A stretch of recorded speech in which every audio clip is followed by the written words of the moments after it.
So let's take a look at our workshop timeline. So if you've been here for the past couple of weeks, you probably have noticed I deleted one item from here because I noticed it's not really doable within our 2 hours time. So I removed object pooling. If you are interested on what that is, you can come ahead and ask me by the end of the workshop, but not now. Okay. So today we're going to be going into GitHub integration, or well, Git integration. So we are able to do some version controls and we can collaborate with other people with this. And aside from that, we're also going to be finishing up our game so that you have an idea on how you can build the game or publish it onto websites with a specific publishing, a specific build platform called WebGL. Okay, so we're gonna get into that later. So let's get started with GitHub integration. So has anyone here is anyone here not? Okay, does anyone not have a GitHub account yet? Okay, please register one right away.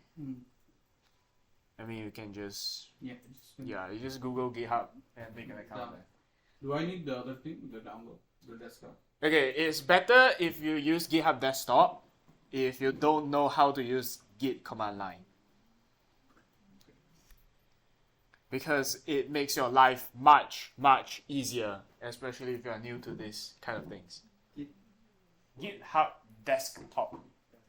Yes, correct. Alright, so anyone here hasn't heard of GitHub yet? Raise your hand. Okay, everyone heard of GitHub.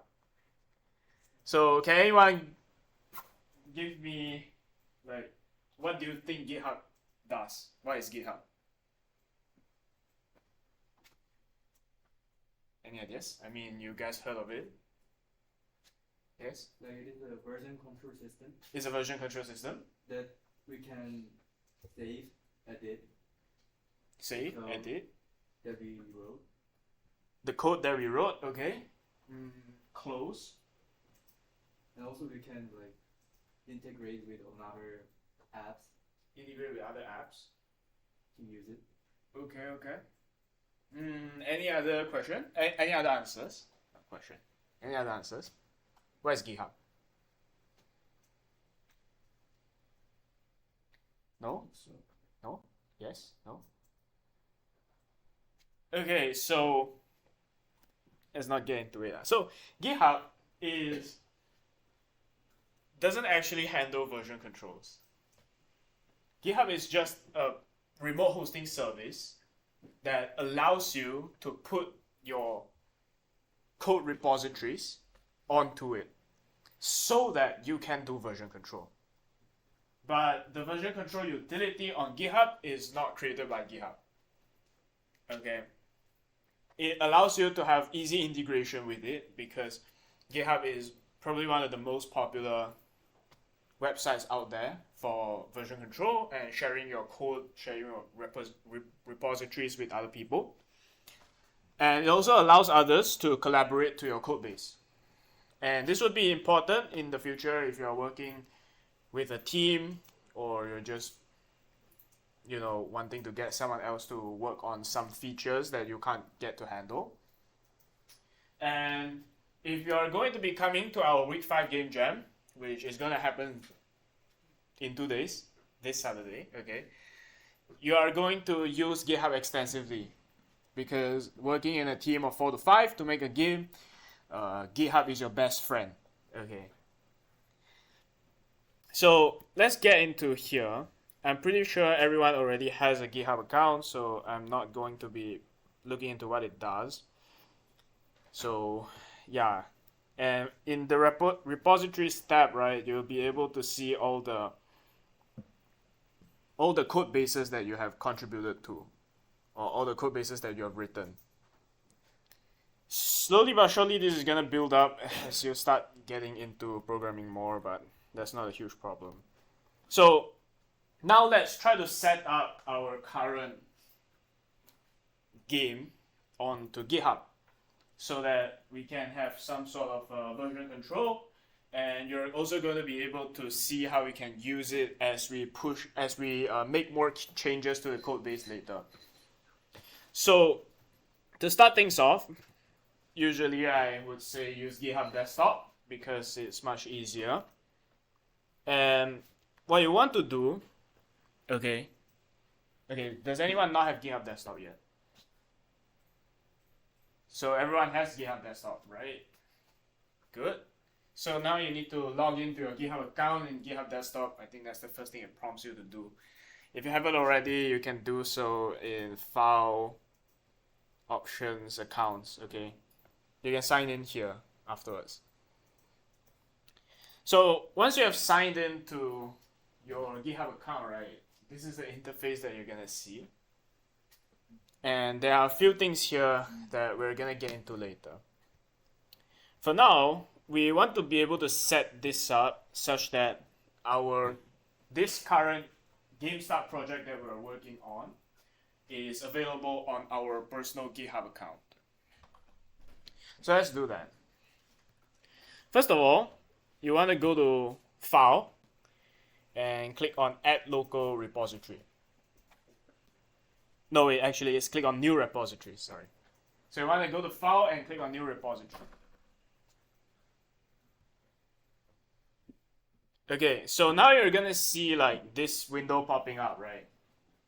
So the easiest way to do this is to first go to local path, and you want to go to the folder where your project is at. And to know where it's at, you just need to go to Unity, and if you right click Asset and you click on Show in Explorer, this is gonna pop out. So this is the folder where your GameStart project is in. Okay, so what you want to do is to copy this full file path here and paste it into this local path here. But okay, you want to remove whatever that is after the last backslash. Okay, so if you're on a Mac, I think it would be a bit different, but it shouldn't be that much of an issue. Okay, if you're on a Mac, you should know what you're doing. Yes. I'm the first time to come here and I don't have any project right now. Yeah, you just click on create the repository. Create a new repository. So it's the same thing. Give us the path. Yeah, the path is solid. But it's my first time coming here. Oh, yeah. Any There. It's first time. So it's gonna guide you through creating a single metric. Yeah. Okay, so any question? Yes.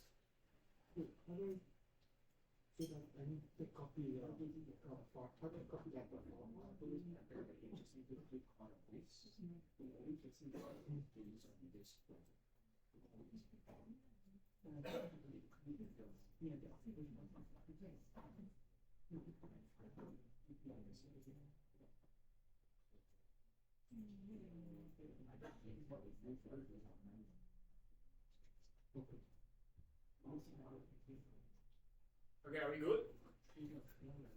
So you mean this?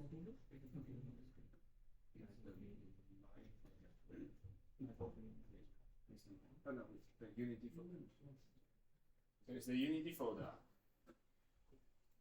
Yeah, how did you find the Unity folder? That I don't know. You can go to Unity. Right click assets. And then open in Explorer. Show in Explorer. Okay, but this is like, I don't know, I put it in some different. Yeah, it's okay. Yeah, that's fine. Yeah, it's fine. It's completely fine, right? It doesn't matter what local path you have.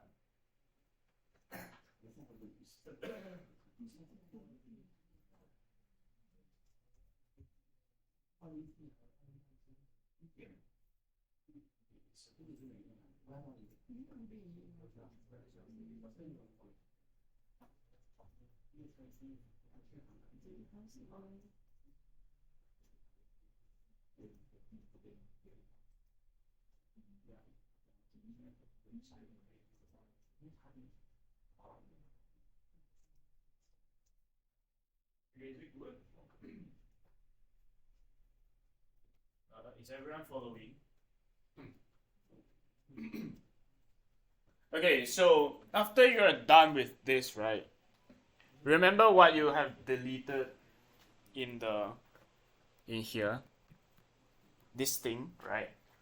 So you want to put this in here in the name without the backslash. So if it says my project, put my project here. Okay. It's fine. I think. It should be fine.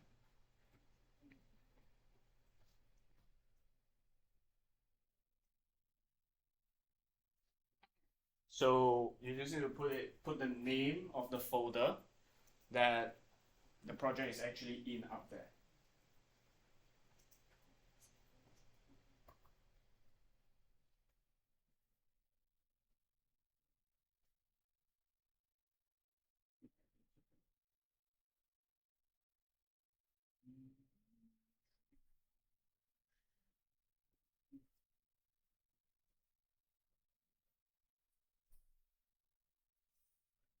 Actually, no idea what happens if the folder has a space in it. Exactly, that's what because my one has a space in it.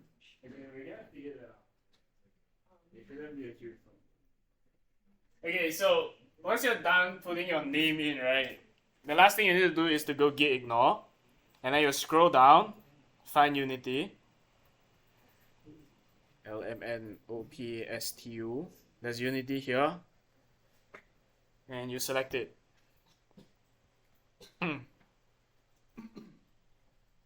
Alright, once you're done with that, just click on create. That's it. And it's going to do some magic to create it as a Git repository. Is everyone following? Nope.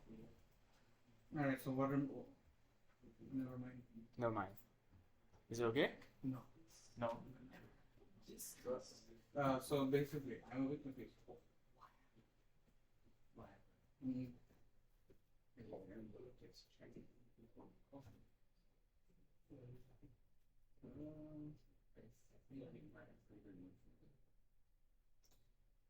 I'm taking advice from you guys. I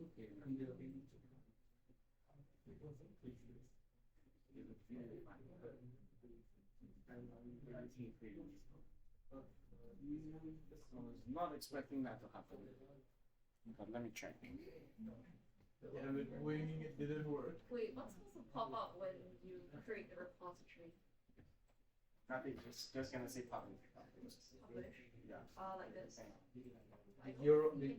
Did your folder also have a space in it? Yeah, it's not gonna work. Yeah, I don't see anything It's on not it. gonna It's not gonna work. Oh, I did not account for that. Oh, you're gonna have so many confused people.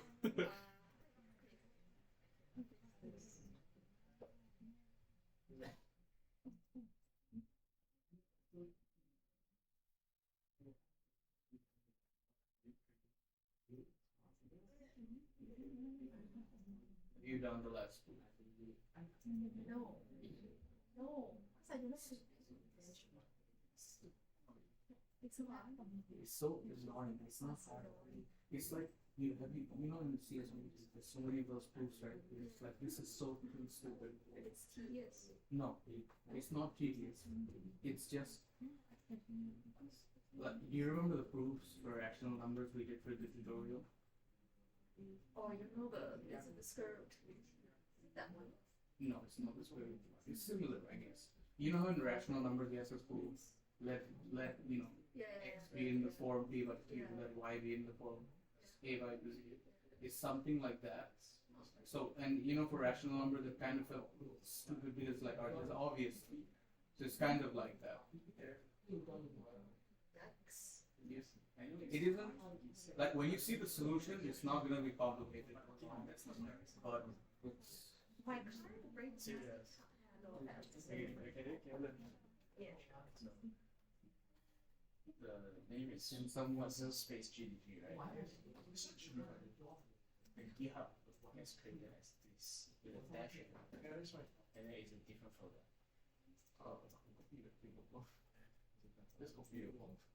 It's called When the text don't text. Oh, okay. Don't really break that unity. You're not bringing it. You sure? You copy this to that or that?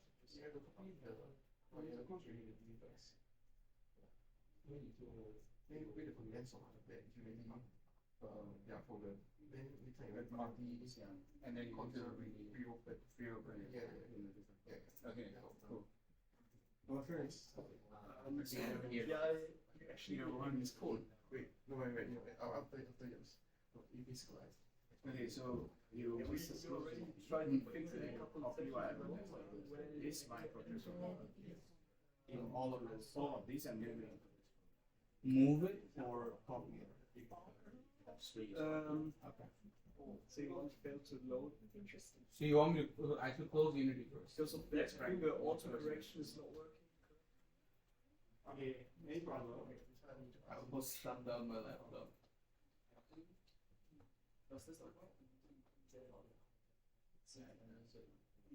Okay,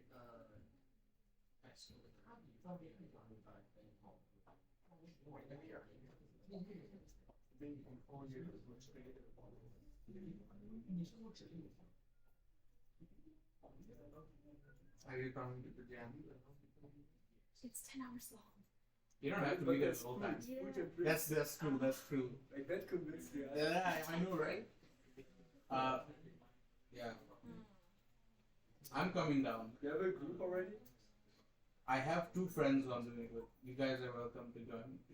I need to finish my 1, 2, 3, 1 proofs. Yeah, you can do a. I need to finish the last question. I just need the last question. That's all. I just need like question 1. I'm sure I need all questions. Isn't I'm done with everything. Yes, I know. don't You don't have to explain. So it's like you're like, oh, this is correct, and then you submit it.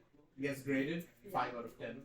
However, So was the CS course or what? this is the discrete math course. Oh, it's internet course.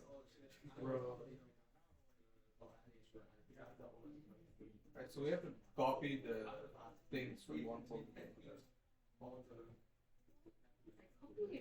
Oh, that is not looking. It's okay, right? There's about 30,000 outside. It'll take some time. Oh, yeah. It's only 16, so it's not supposed to be. Okay. But this thing still shows like it without the dash. Is it fine? Like if we open So on GitHub it'll be without a dash, but the actual file is with a dash. It's fine. Yes, it's fine. Here, So like on GitHub it'll be without a dash.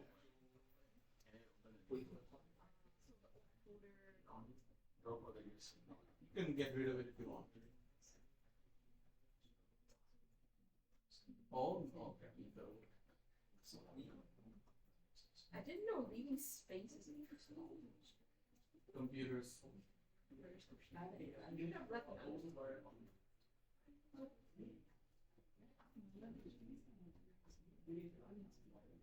I have tutorials on I have like 2 tutorials to do. Oh no. Right. Yeah, so Okay. You don't have to come. I'm just coming up because I think it'll be fun. you know like all of I the wanted to use Visual Studio Code. the concepts they teach, they also finish teaching on Friday. So then the time I have Does it? They only finish teaching on Friday. Oh, you have this. Are you talking about calculus? But Oh, so for you have the Visual Friday Studio stuff. Code, I also installed like some extensions. And My calculus ends on Friday. But for me, It's just like I think I saw like in many for me, I'm not videos aware about of calculus use A. We don't know the major. VS Code. And B, I know most of the stuff except limits. Limits is the only thing I haven't done before. Until we get to double integrals next class. Okay, so once you're done, right? Sorry for the delay. If you click create, okay, it's gonna do this. It uses git LFS, doesn't matter. Click initialize. It's fine because it's fine. Okay, when you publish it, it's gonna automatically convert to git LFS. So once you're done with this, right, it takes a while. Okay, it does take a while.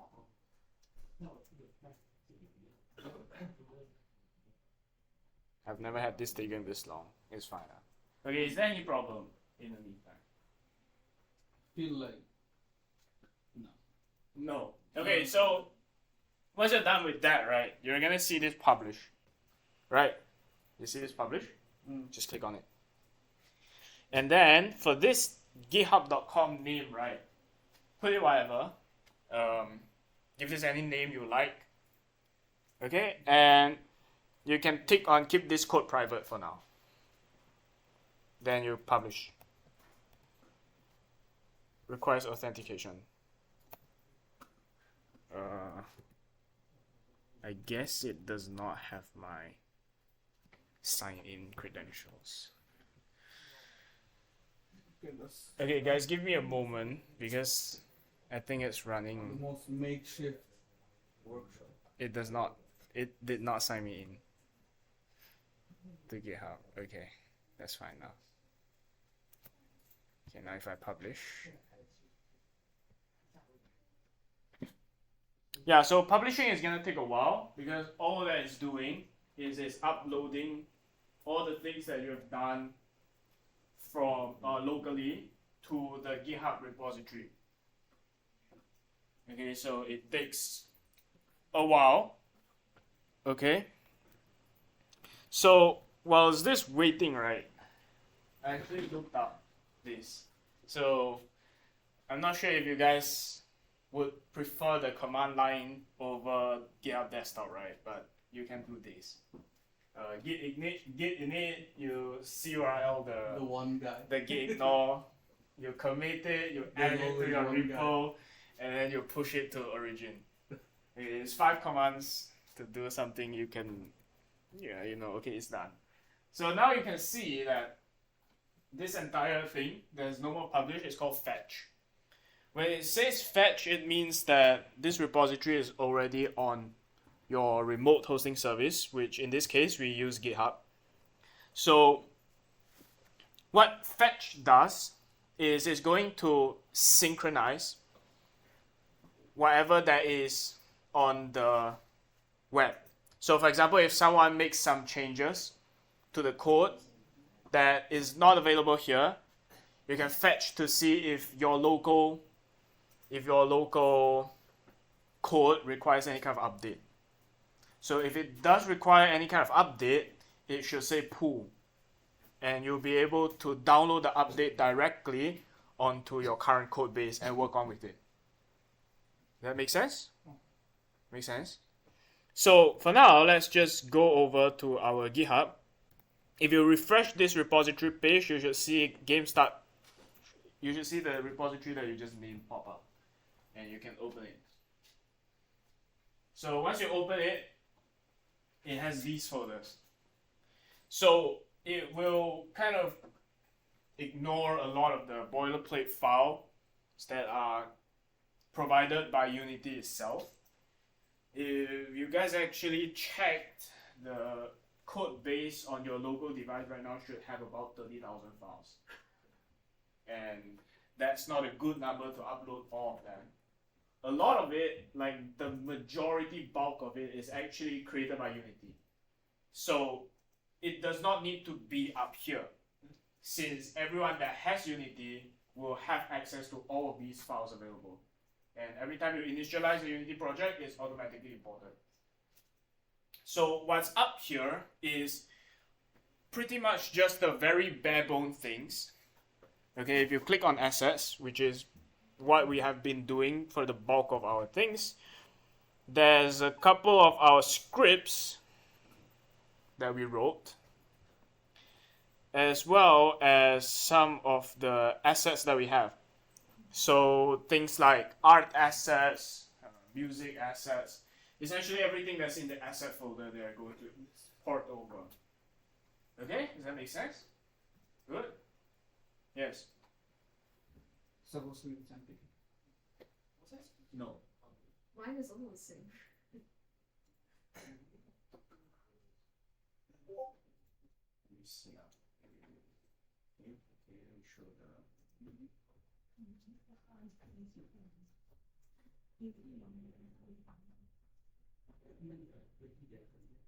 This is here.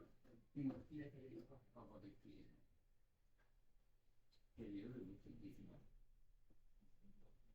Did it? I just copied it. Okay, for this, right, what you want to do is to just give this a name.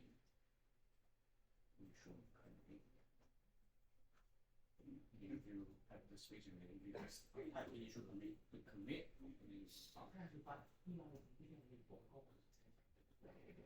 Push up.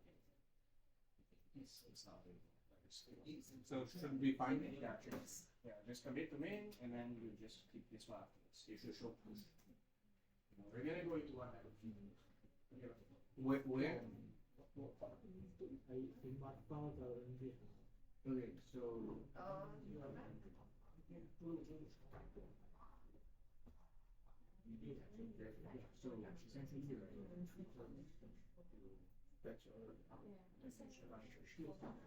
isn't that so for you? Mine is still committing. Tell me if it works. Oh wait, do we So we went into then over here, gave, you have a list. So you just give it a name. You gave it like that. Initial commit. Then we committed. And then we need to commit? should this be taking a while? Like it's supposed to take a little while. You just refresh the page. Refresh the page. This part, right? Yeah, this page. Okay, you should know. Thank you. How do you push? It's all good now. Push us up there. Yeah, you just click on. You just you can.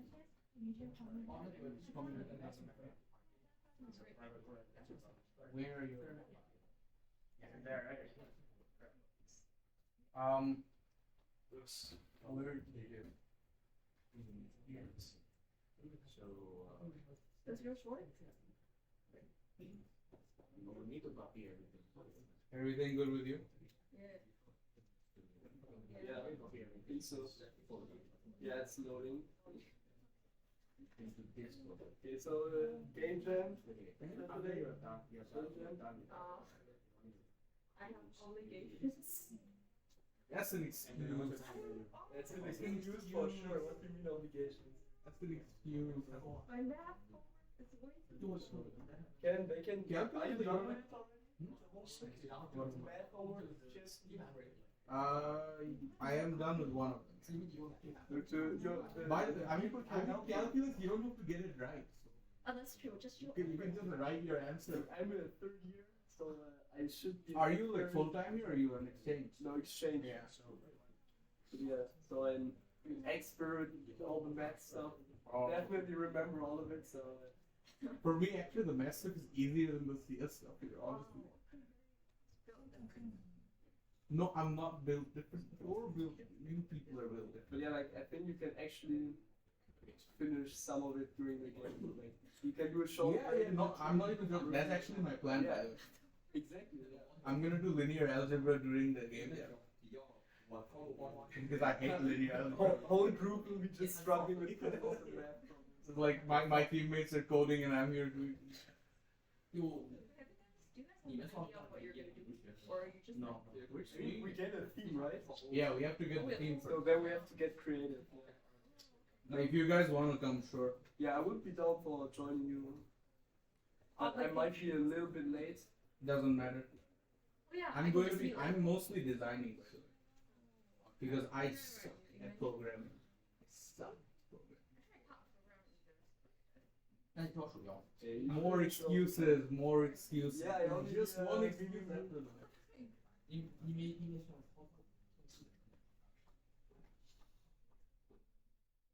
Average CS student, I have homework. That's just the average CS. It's you.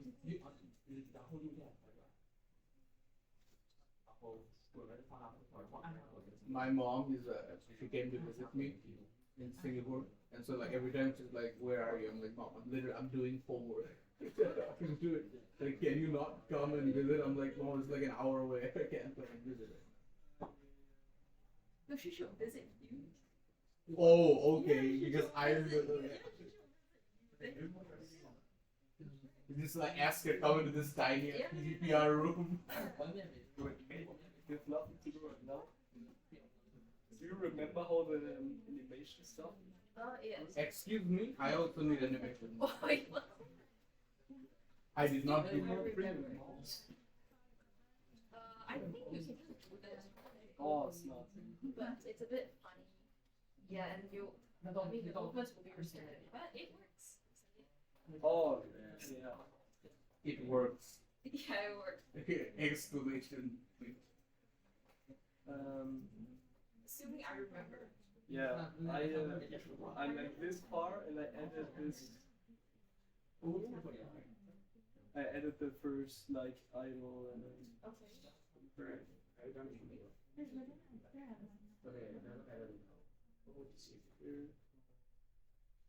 Average game dev. Like, oh, I don't know how to do this anymore. Do you need to add the Skip other it. one?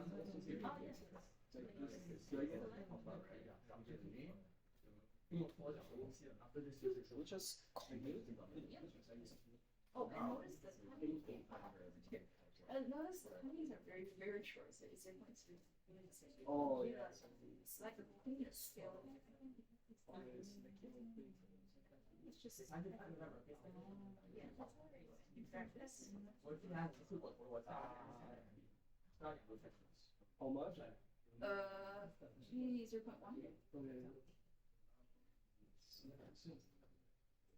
You can just. I don't think I remember what they were doing. If I don't watch it now, I'll do it next chapter. If I don't want to do that's the only thing that's on my mind. Yeah. Oh, okay, there's one. Yeah. Then,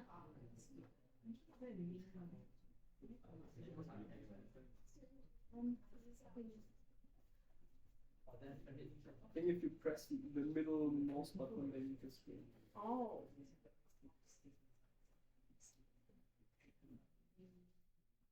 Are we good? Yeah. Yes.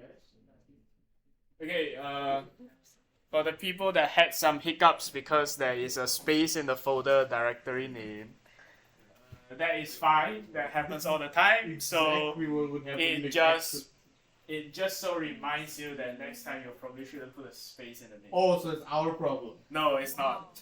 Because Unity doesn't disallow it. It's either that or you can use git CLI. Go through the pain that I did. Okay, but it's not a huge problem, I think. Do I need to give this command to anyone that's interested? Yeah, wait. What does current do? CURL is a download protocol available in Windows and Linux and Mac, I believe. What do you need that stuff for the? Okay, this is a git ignore for the Unity. As I mentioned, there's like 30,000 files in the Unity. But that's what we did when we checked the git ignore thing, when we did it with the. Yes, correct. That's the same thing. It's just that because it's hosted here, GitHub Desktop just conveniently provides it for us. Okay, so once you're done with that, right? What was that? We're gonna get to that. So once you're done with that, that's it. Okay, that's the initial part of all the GitHub thing that you need to do. And what you need to do now is to start making some changes so I can actually show you how to use this shit. Yes, yes. But before that, I would like. Okay, sure. Okay, I would like to make an announcement for the Week 5 Game Jam. I already It's did. huh? I already did last week. Okay, but I want to show all of y'all the game shirt. This is our club shirt. We'll be giving out to anyone who submits a game. We'll also be giving out free pizza for those who stay after for dinner, and also refreshments anytime, free flow. We got a lot in stock. Hopefully they have one still. A lot of my ass. Yeah, a lot of wang wang and all that chips and stuff that's still stocked there for like a week. Okay, so Hey. in short, as long as anyone comes and they're able to submit a game that's working by the end of the Does it have Game to Jam. be good? no, you can get this shirt. Yes, you can just take a type. Can it be a Okay. jumping circle? Okay, let's put it this way. Do you really want to spend 10 hours of your life making a jumping circle? Yes. That's up to you. Have you not played Mario? That's up to you.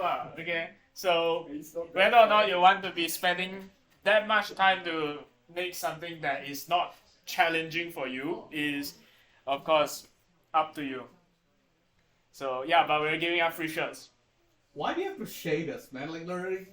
No, I'm not shaming you. I'm just telling you that it's often Be better. positive, man. It's often better to. Be positive.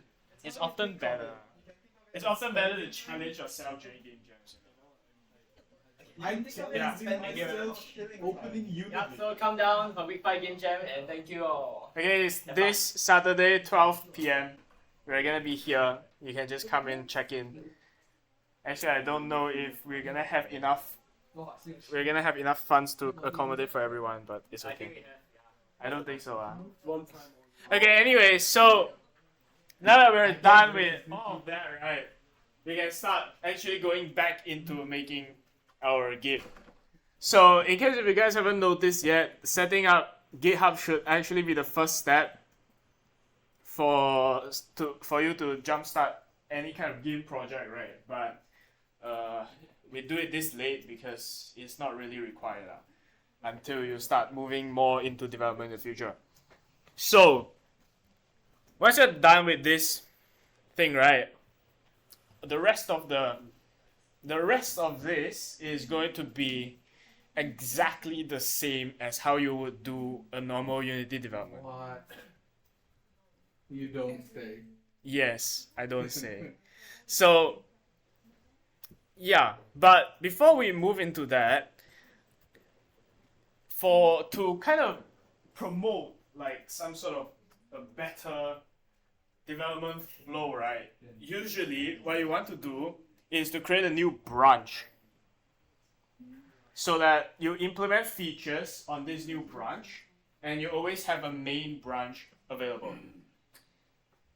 Okay, and actually let me just show the slides. Yes, it's this thing. Okay, so Git branching is a version control system available that essentially allows you to kind of duplicate whatever that's available right now onto its separate branch. So once it's up on this separate branch, you can make all the changes here, whatever you want to do. You can delete the entire thing, but whatever that's on the main branch is going to be completely unaffected. So think about it like a tree, right? No. So you have a main tree trunk. Anything but that word. Okay, you have a main tree trunk that's gonna represent your main code base. And you're gonna have small branches coming off the main tree trunk that grows differently than each other. But whatever happens on that particular branch is not going to affect what the trunk looks like. The trunk is still the trunk. It just has some kind of hand or something coming out, okay? So this is the good part about using Git branching. It allows you to always make sure that the main code is untampered. Or in other words, the main code always works. And once you're done making these branches, right? Once you're done implementing all the features, you've completely tested it, right? You'll be able to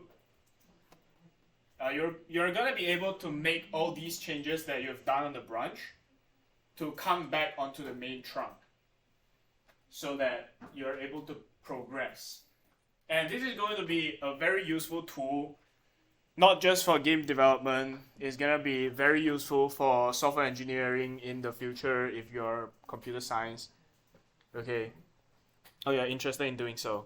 So let's just make a branch. So to do that, all you need to do is to go to GitHub Desktop. There's this current branch thing here. Just click on it. And you can just click on new branch. So you need to give this branch a name. And usually you just give it any name that you like. So for this particular workshop, we are going to be working on finishing the game. So let's name this the start menu. Again, usually you use a dash to substitute out the space. And just click on create branch. So once you're done with that, you can see that your current branch will change from main to start menu. This means that you're already on a completely different branch. And the changes that you make on this the changes that you make from now on in Unity is not going to affect your main code base. Okay? So once you're done with that, just click on publish so that this branch gets pushed towards the remote repository on GitHub. And other people will also be able to look at your progress that you have done. Also, yeah. So now that we're on the new branch, let's start making some changes. Okay? So let's start making some changes. So as the branch name suggests, we're going to be making a start menu. And in order to do that, all you want to do is to go to the scenes folder and you right click, create, and you want to create a new scene called start menu. Okay, once you're done creating this scene called start menu, you can click on it or press enter to get to this new scene. So as you can see, this scene has nothing, which is normal. Okay, because yeah, just create a new scene called start menu. So this scene has nothing because yeah, it's supposed to have nothing. So once you do that, we want to start adding some UI. So what's usually there when you launch a new game and there's the start menu? The play button. The play button. Okay, and maybe tutorial. Okay, options. Okay, and settings.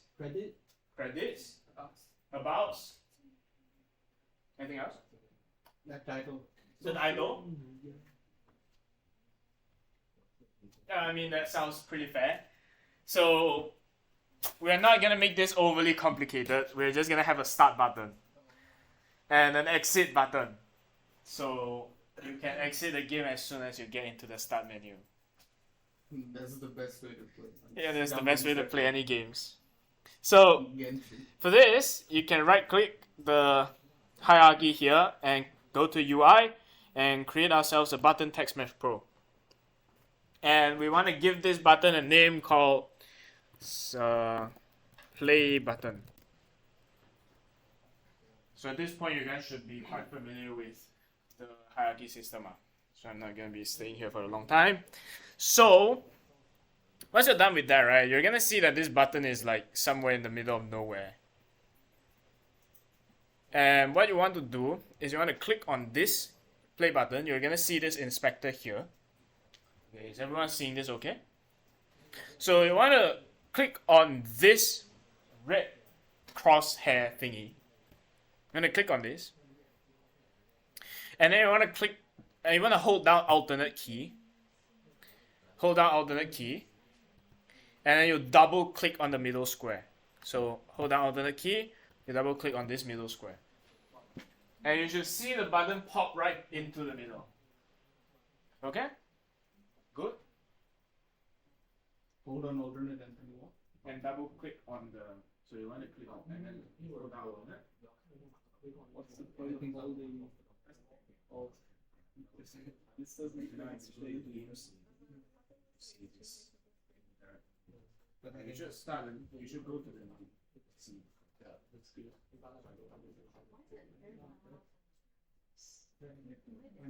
Yeah, you do. So it's fine. Let's see. The resolution looks great. Resolution looks great. Yes. Average 1994 video.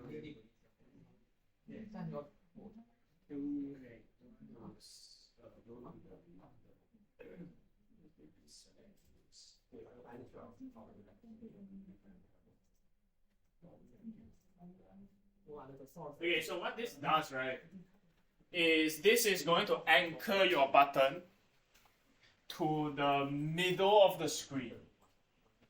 So, yeah, if anything in terms of resolution, aspect ratio kind of change, this is always going to stay in the complete center of the screen. Which is obviously a good thing. If you're a UI designer, you should know. Yeah, I don't think anyone here is a UI designer. Okay, anyways, so, I mean, it's the direct center, and we probably want to kind of have a second button for exit. So what we're gonna do is we're gonna change this pause Y to something like 30. Alright, so at this point you're gonna notice that everyone's probably gonna have this button move a different distance. And that's because the game, this resolution, right, is not the same for everyone until you set it to be. That's like the main part of the UI here. And what you can do to set it to be is you click on this 16:9 aspect, or it should be free aspect for most of you guys, and change to full HD. So now if you zoom out, such that this is the full HD canvas, Something underneath. it looks very small. What's something underneath? There's something up behind it. Oh, this one? Someone used the marker pen to draw on it. I don't know. Wait, so what how do you get to that?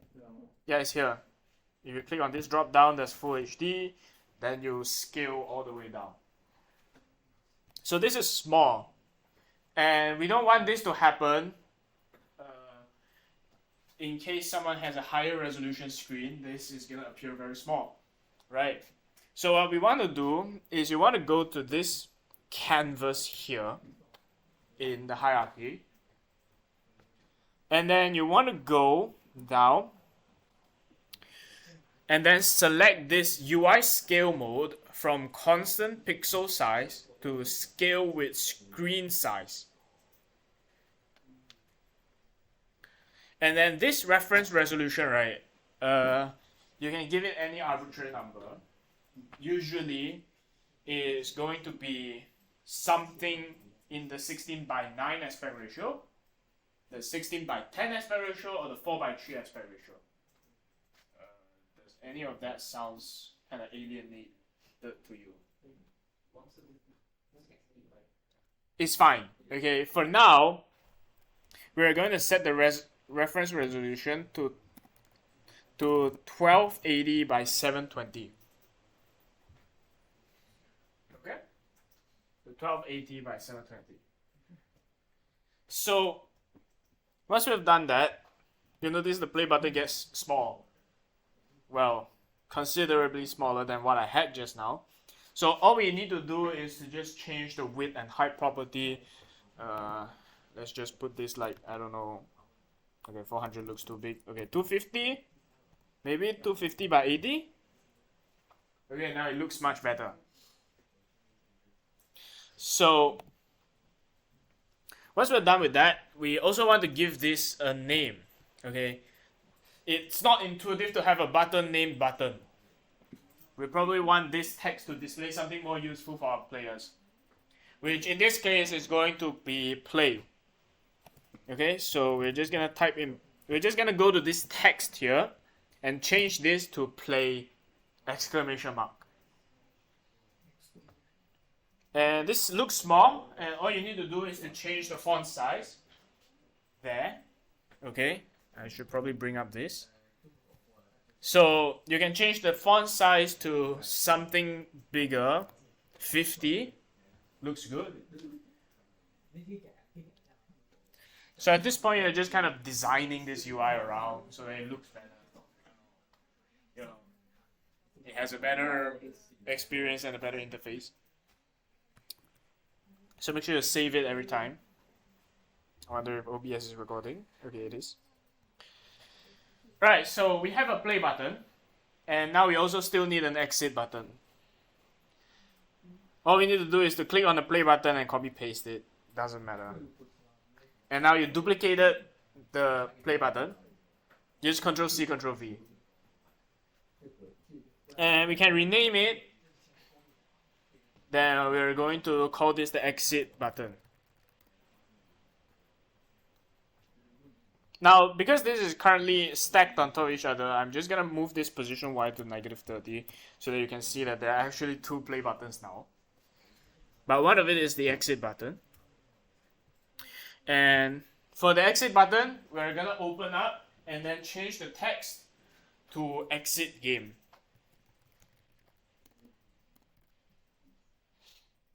Okay. So far, everyone following? So far, so good? So far, so good? Good? Which one should we? Yeah, you just copy paste the play button, right? Yeah, now it's stacked on top of each other, and all you need to do is to kind of play around with the position value so that they kind of separate itself. And then, you know, you have like a satisfactory interface that you like your players to have. So let's do just that. I'm gonna give you guys like, I don't know, 2 minutes to figure out how to do this. To figure out how to design the UI such that it looks good. Maybe it's just 2 buttons so you can space it around. That's okay, right? I mean, Just you just oh, okay, nice. yeah, you just adjust the.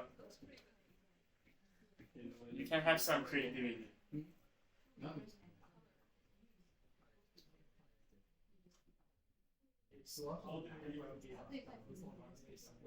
Yeah, this looks Oh, you can change the color.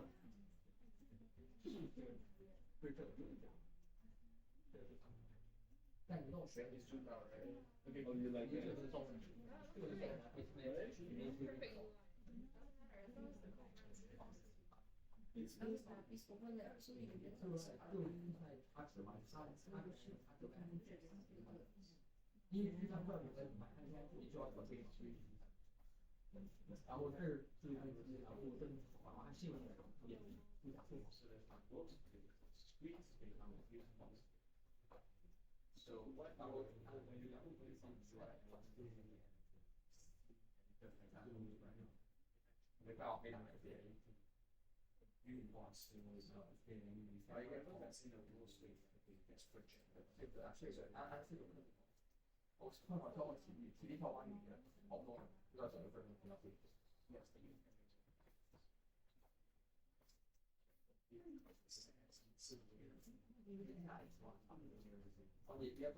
Oh, play around with it.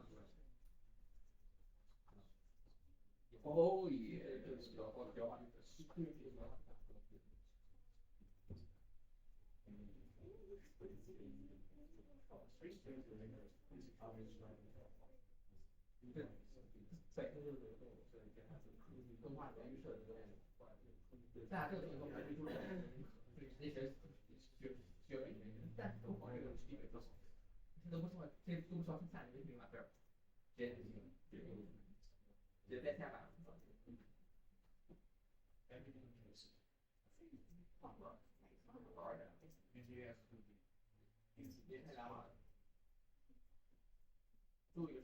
Okay, so are we good? Oh, there's a traffic light over here. Okay. Alright, so I think you guys are satisfied with your UI design. But if we go to actually preview this, This does nothing. I can click on this button however many times I like, it does nothing. And I'm sure at this point you guys know what I'm gonna say. We're gonna write some scripts. Okay, so we're gonna write some scripts, and all we need to go is to go to the scripts folder, right click, create a C# script. And I'm going to call this the start menu manager. Okay, the start menu manager. And then you open this up in your favorite code editor.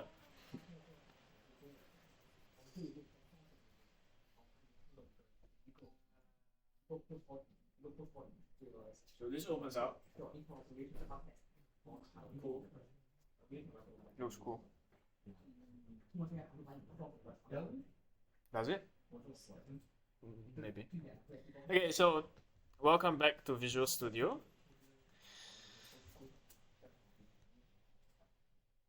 So now what we want to do is to, well, make it such that there is a way for us to do something when the button is clicked.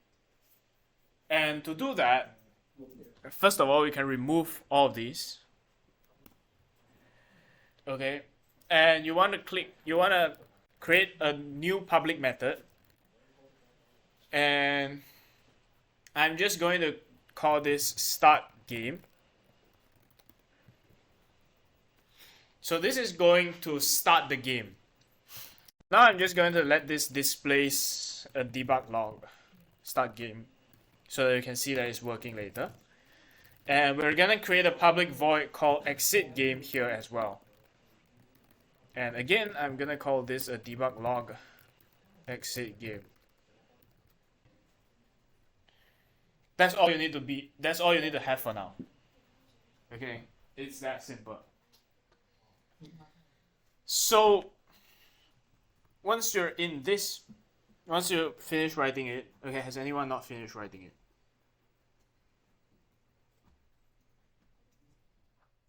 Good.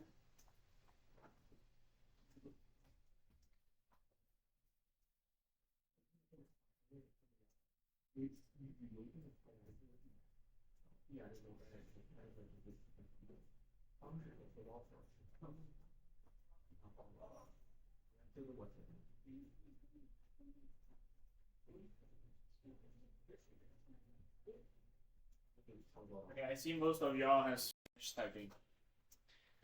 Is it fine if I swap away? I think it should be. Okay, now we get back to the editor. Is it okay? I mean, it's just two methods.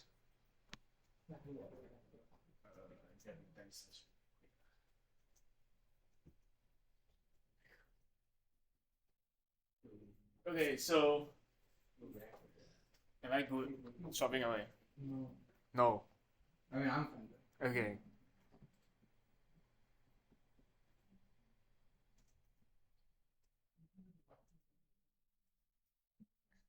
Are we okay?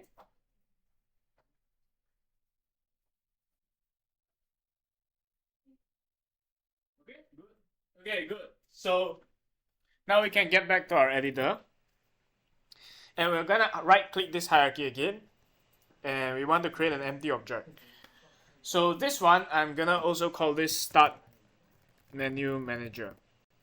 So I'm going to drag and drop this script that we just wrote into here. Into this start menu manager. Empty thing that we just created. It's the empty game object we just created. Okay?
So we good, right? I mean, it's just creating a new empty with a script in it. All right, so now all we want to do is to go to play button. Okay, click on the play button object, and you see this inspector. You scroll down, you should see this on click here. So essentially what this is gonna do is once we click on the button, it's going to call whatever method that we list here in the onClick event handler. So we just click on plus, and then we drag and drop this start menu manager into this chunk here. And for this no function, we change to start menu manager start game. Okay, you drag and drop it into this box here and change this to start menu manager start game.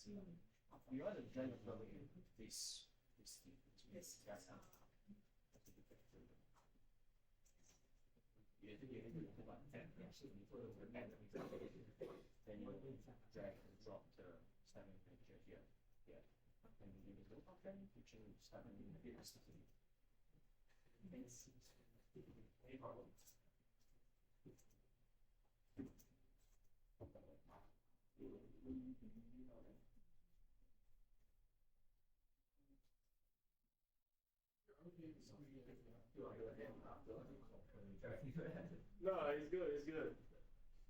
Okay. Don't laugh at your own UI, okay? You designed it. Alright, so in case if you guys haven't know what I'm gonna do next, is just go to the exit button. Same thing, we add a new event and we just drag and drop the start menu manager into this here, and then go to start menu manager and then select exit game for this one.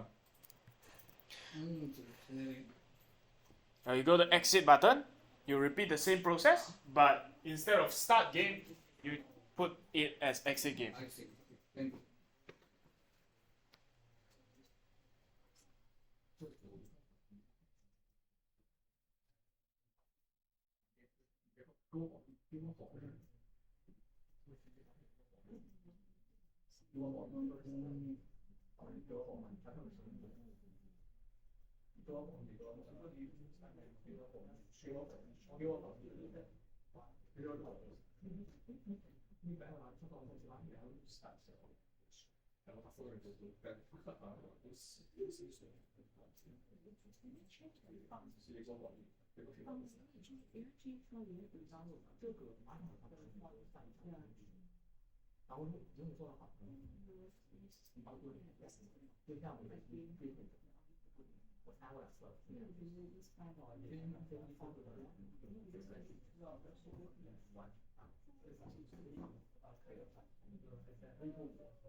Is it good? Are we good? Good, good. Okay, so let's test this to make sure that it actually works. So okay, let's continue on. So sorry for the slight hiccup. I think my graphics driver probably crashed just now. It's fine. Okay, so this works, that works. Now we actually need to make sure that this gets us to the main game, and when it's, and of of course, it gets us out of the game if we click on exit. So for that, what I want to do is to go to File, Build Settings. So remember, this was made when I believe it was the second workshop. So we have a finished scene, but we're gonna soon be deprecating this for a better UI. But it's fine. For now, you just want to click on Add Open Scene, and you should see this Start menu popping up.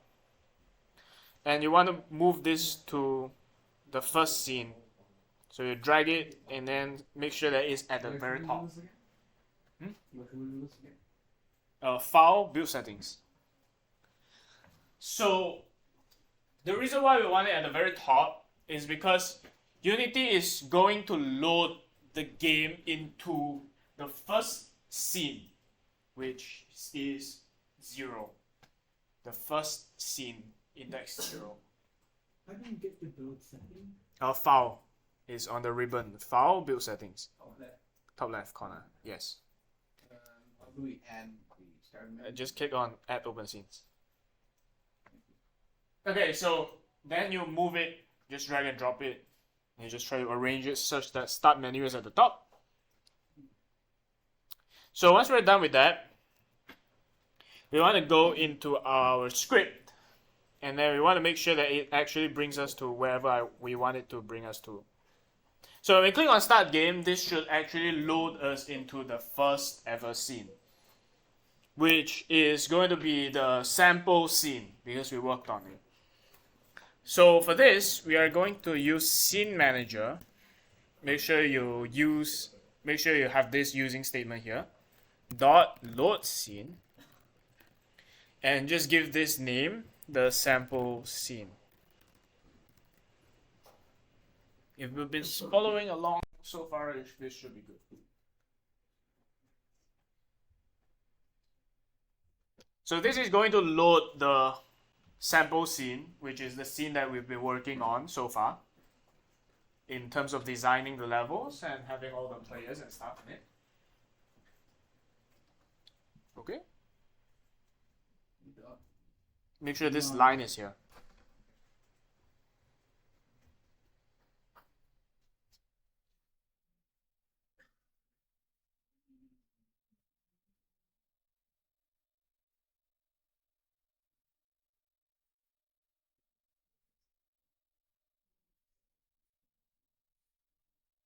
Okay, the exit game should be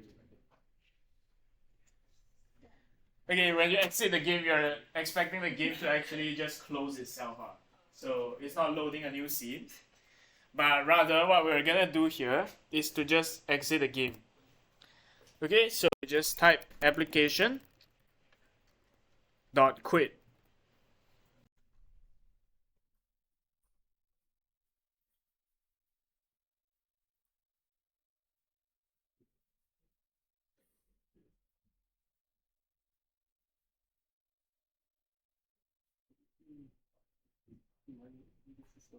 Save. I'm also wondering the same. Can I ask why this doesn't show on save? Okay, so this is actually something to do with viewport space and wall space. So the UI is actually the viewport space, and wherever the game objects is actually the wall space. Wall space is this small chunk here, and the viewport space is that large canvas there. Which is why it doesn't show up, because whatever that you see in the blue background is actually So if I shift this around, it will show. yes, but so the better way to do this is to use an image. So use an image, right? Because like I put it on canvas like this, it doesn't show. Yeah, it doesn't show because the object. What you have? Raw image? Image. Change the source image with the image. Makes sense? Okay, so now we can test this out. You just go back here, go on play. And we're expecting play to just get us straight into this, which it does, which is good. Okay? And we're also expecting exit to actually quit the game for us, but it doesn't actually work in this debugging mode because, well, this is not actually an application yet. But rest assured, this is going to work after you build the game onto Windows or Mac OS or any desktop platform or any mobile platform as well. For now, just know that the exe game actually doesn't work.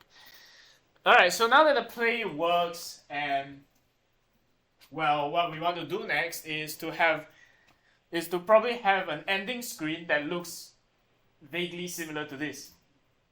Probably with the different words, which tells you to play a game. Make sense? So, as a lazy programmer, as we should, all you want to do is to just go to Scene, select Start Menu, Control C, Control V, and then rename this to ending. What should we call this? Okay, just call this End Menu. Okay?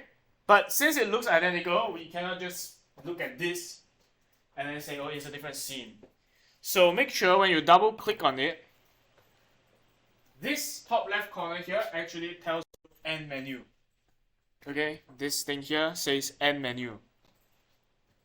So it's the same thing, right? The script does the same thing. When we click on play, it goes to the game scene. When we click on exit, it should give us get out of the game. So, but we probably want this to be play again, so that, you know, you already finished the game, you don't want to play anymore, you want to play again. So for this, you just need to go back into the button, go to the text component, and then change the play to play again.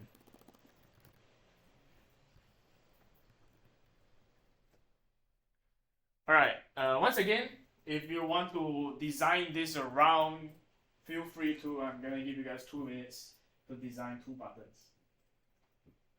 Yes? I just right click on, just Control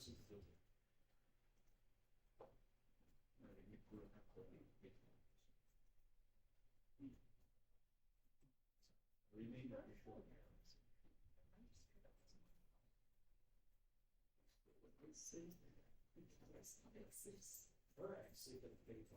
Always go back to your code. You change the play to play. And then maybe you want to design something different. Oh, That's so okay. If it's oh, you see, yeah, let's see.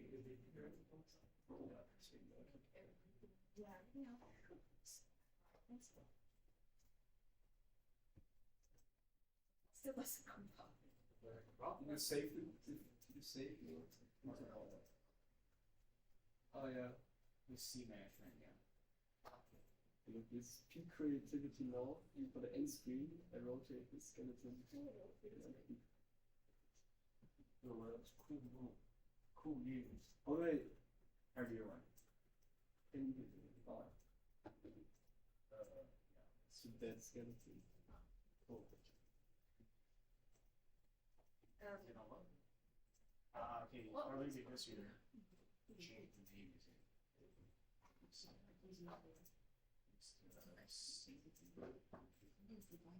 This is not if I ever see one of them, it's see manager, it has to be using. It's not this one. It's not this. Wait, what's the This one is also what's Probably not have the buttons here. You save after doing the You save. buttons. You have to save after doing the buttons. yeah, I had the same when I copied Oh no. Yeah, you have to save and then This is a reminder. You should save every 10 seconds. every time my code doesn't work it's because I didn't. it's not that. Then save start menu and then Yeah. Okay. It doesn't matter. You have to save. I save every 10 seconds. Because it always talks about it. Okay, so now the end menu should be the same as the start menu. So I'm just gonna make sure that this runs A-OK. Okay, so you click on play, exit game, says exit game, play again, goes to here. But you're gonna notice that this doesn't bring us to the end menu after we finish the game. That's because we also need to change it accordingly. And we're gonna go to build settings, and we're gonna click on add open scenes. And we're gonna remove this finish, which is a placeholder that we created in week 2. So all you need to do is to just click on the delete button, it gets away. Okay. And the finish, yes. The placeholder that we created previously. So we delete it and then do what? And then that's it. For now. Do we not add this as an open scene? No. Yeah, we need to add the end menu into this build settings. Good. So whatever that's in here is the start menu, the sample scene, and the end menu that's shown in the screen. Is this good? Can we follow? I mean, honestly, I'm impressed. I'm pretty much thinking that this is gonna be the chilliest or the chillest session. There's really nothing much to do. Okay. Good. Not yet. Good. Alright. I think it's not that hard. Alright, so depending on how we did the play interaction script that gets us to finish, right, we might have to change the code structure. So let's look back to our interaction code. And yeah, as you can see, this currently loads the finish scene. And maybe it's not the best idea to have because you probably want to have 2 to 3 stages that uses the same finish object. And if every time you go to finish line it directs you to the end scene, then you can't actually get the players to play the rest of the game. So we're gonna change this up a bit so that it makes it such that if you have multiple stages, you can go over. So for this, make sure you're in the play interaction script, make sure you're here. We're going to change scene manager.load scene. We're going to remove this finish here. And we're going to say scene manager dot get active scene dot build index +1.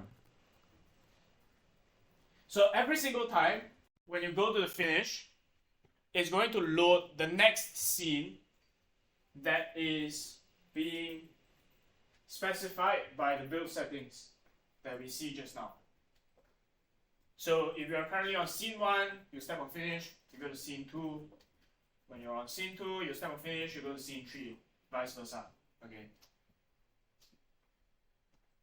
So because this always ensures us to move forward, this means that we want to make sure that the stages they go kind of subsequently, consecutively actually.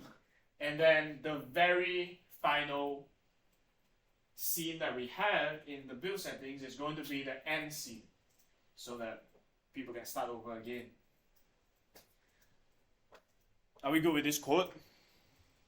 Is anyone not finished typing yet?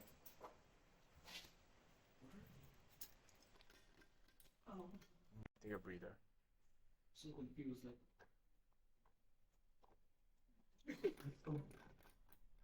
Okay, are we good with this? Okay. We can start over, right? So now you want to go back to build settings and make sure that start menu is at the very top. The first game scene that you want to get the players to play is right underneath.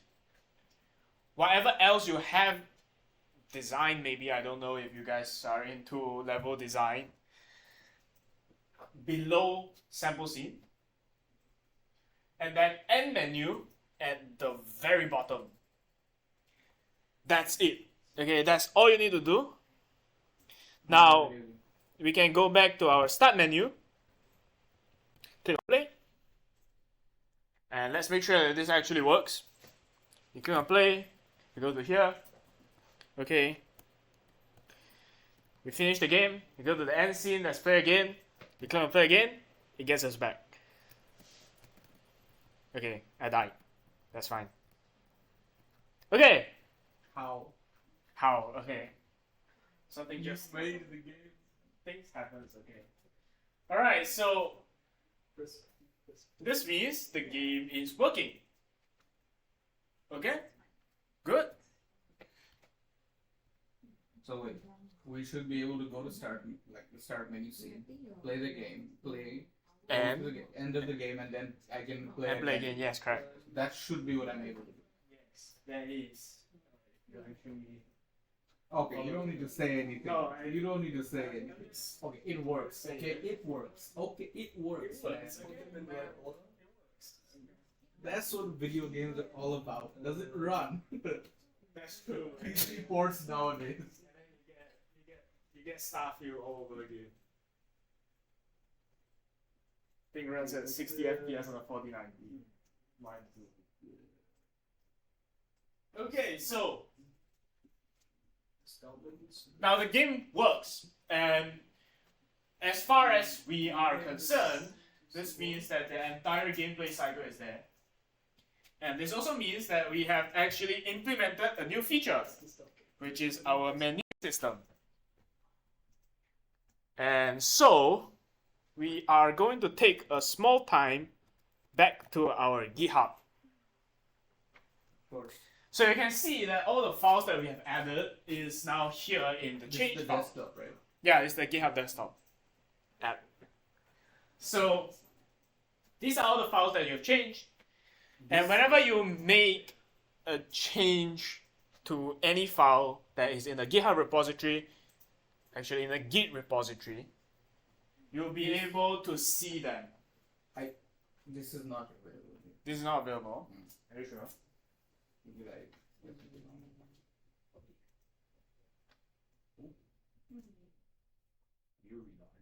Does the start screen also not work? Stop screening. Relaunch meaning when? All good.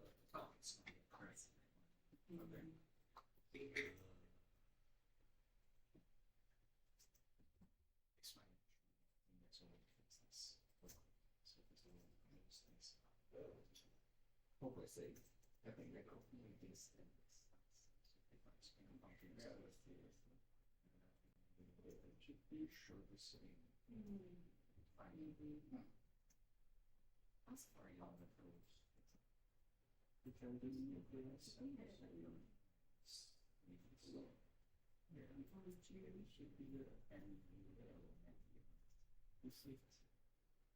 I mean, this is the same as the other one. Stop screening. What are you trying to do?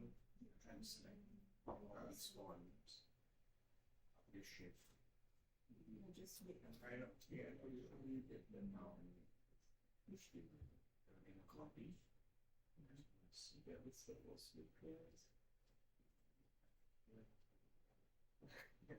Interesting. Things.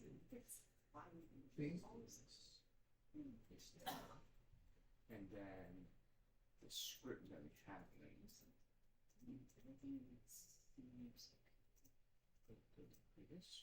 so what if you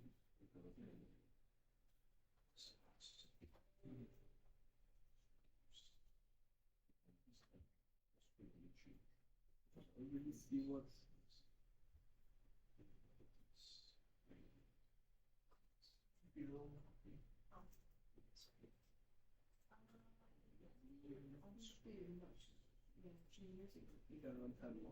This was the actual good stuff we learned by the. This is the like actual good stuff. Yeah. Replace and then now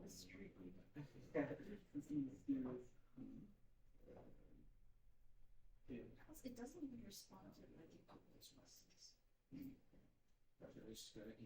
everything back to Yeah. some reason. Once you're done, all you need to do is go back to groups and make sure the C's in. Yes. Okay. That's it. No, that's it. Yeah, that's it. Yeah, my stuff. So you should later be able to see this out. Does Okay, it so work? GitHub. It's the exact thing how we started, but the buttons won't register. Add in the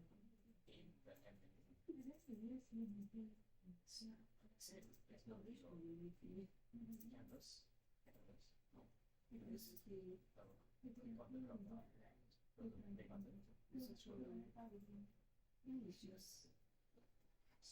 So that's the small image as well.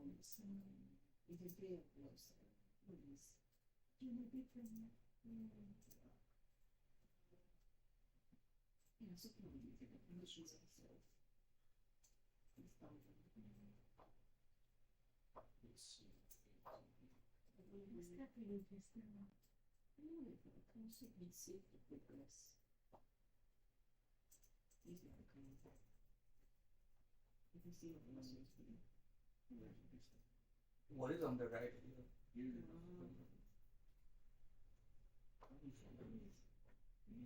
What is that image you have next to? Okay. I got inspired by these examples. Look, let me. So in the beginning, skeleton is alive, Sometimes and at the end it's like dead. These are like world building. This is like, what's the lore? What's the lore? What happened to the skeleton? It's a secret. You have to play the full. You have to play the full game. Somebody needs to make a 20-minute video. Okay, so What happened to this skeleton in the main The menu? image is too large. 2 million views You on see YouTube. that this part here. It blocks the. you want to change the layer UI to no ray cards. So what happens? It's the image blocking the button. So why you? That's what you think. That's not funny. Layers. It's okay. I was remove any songs.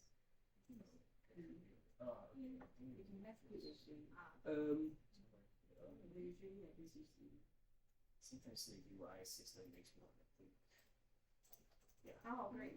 I Thank you. So what was it? It's a layer system. So you click on the image instead of the button.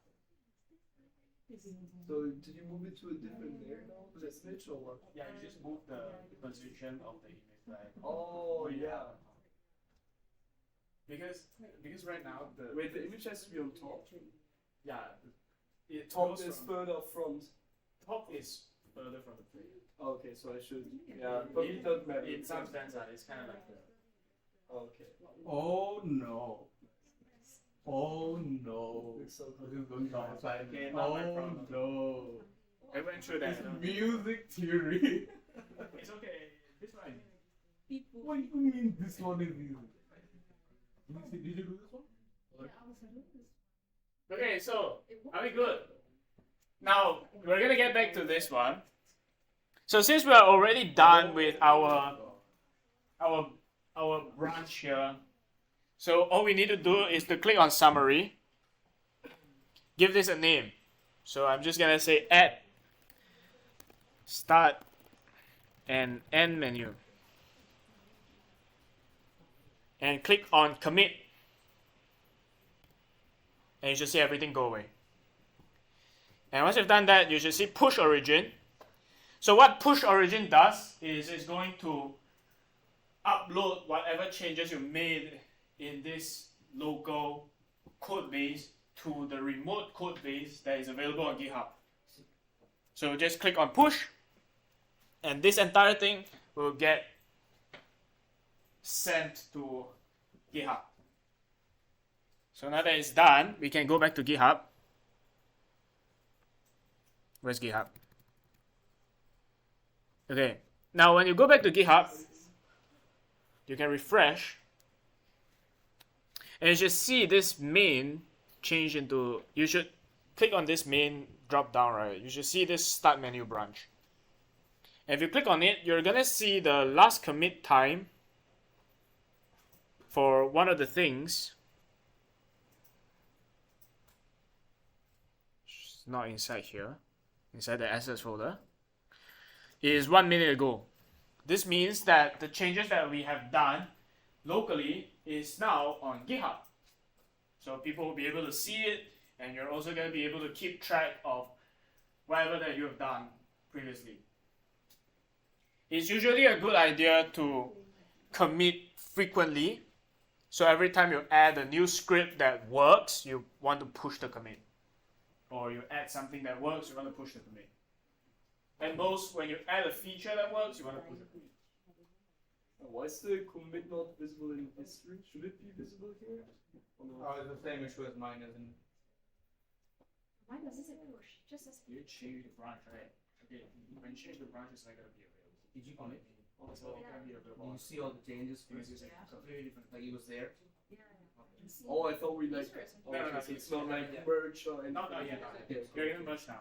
Can you Okay, so now the feature is working. you already You pushed it to GitHub, and you know that the feature is foolproof in some sense. You've tested it. It works. It's a robust feature. So get GitHub. once you've done that, you would want to be able to make the changes that you have done on this particular branch onto the main branch, onto the main trunk. So that now is the main code base is gonna get updated with this small new feature that you have implemented. So let's look back at our slides. Right now we're here. Okay. Right now we're here. And you'll see the development actually goes on here. The main development at least. So you want to be able to make sure that this code here can get into this node here, so that everyone is able to use it in the future. So this is what we call git merge. Okay, it allows you to add the changes from any given branch to any other given branch. Okay, the main is also a branch. So, of course, the best practice is to only push the changes to the main branch, which is your main code base. After everything is tested completely, it works fine, and you think that it's ready to be added to our main code base. But bad development cycle may cause merge conflicts. I'm not going to go into detail, but this is a pain in the ass. Okay, you guys can look up on Google what this means. And you're going to see it all the time when you do game jams, when you do group projects. Okay, so you have a lot of time to experience it in the future. Thank you. Okay, I'm just going to quickly go through it. It happens when two people commit to the same file on a different branch. So when this new branch is getting committed to this current branch, the file does not match. And so some lines are different. And then the system doesn't know how it should be adding the lines together, which is what caused this problem. Okay, you can resolve it in whatever way. But the best way to avoid it is to make sure everyone communicates.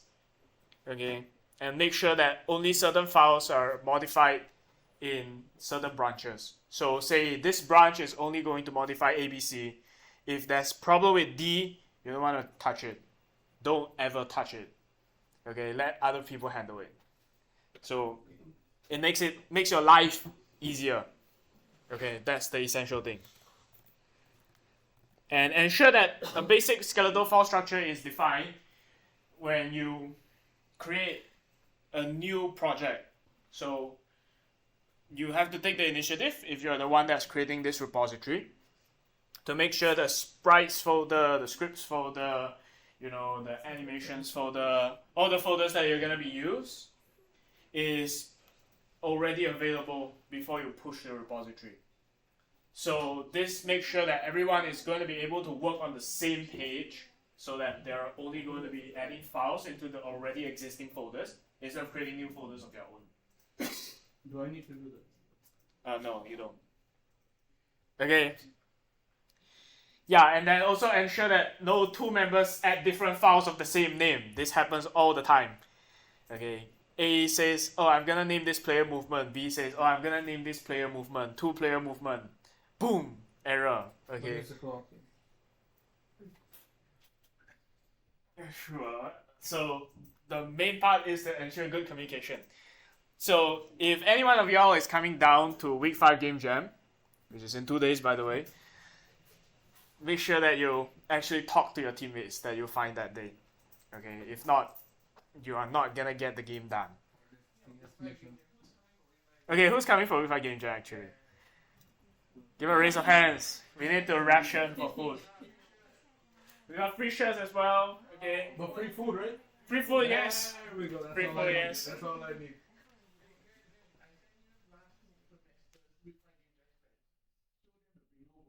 Okay, sure, no problem. Later. Okay, so with that all out of the way, we actually need to push this to our main branch.